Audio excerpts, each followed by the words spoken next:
I have been writing. I had the horrible, just absolutely horrible thought. I've been writing for 50 years.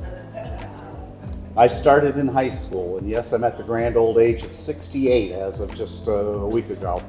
And no applause, throw money.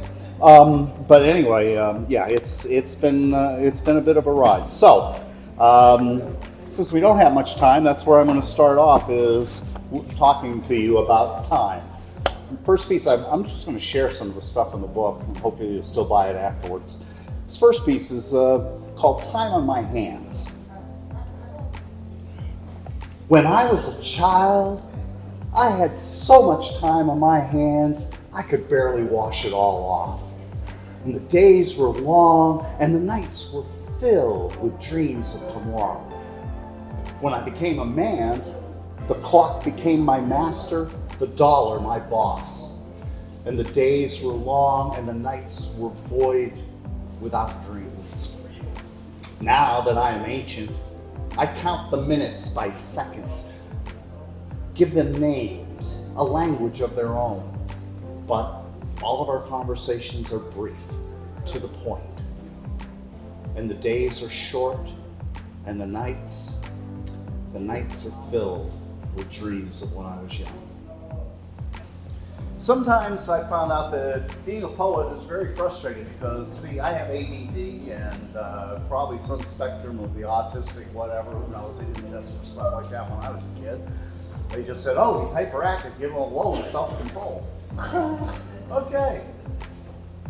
But in all of that, it made me very punctual. And when I started getting out and doing my poetry after 2 bouts of cancer, I got kind of frustrated because they say, oh, it starts at 7 o'clock, and people show up at 7:15, 7:30. One time I followed them, they went next door to the bar. This is where you've been all this time. So I had to get used to that, and I had to slow down, which was a wonderful thing. Take a deep breath.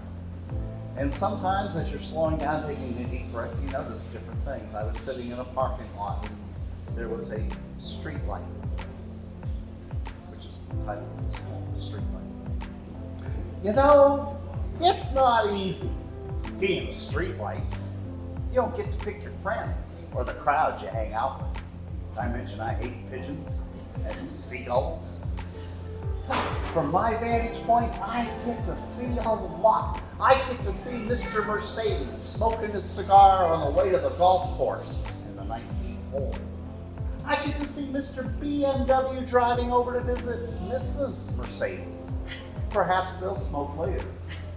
I get to see little Miss White Toyota Celica going to meet Mr. Ford F-150 because she likes his big, knobby tires and his four-wheel drive. He likes the contour of her spoiler and her high-beam headlights.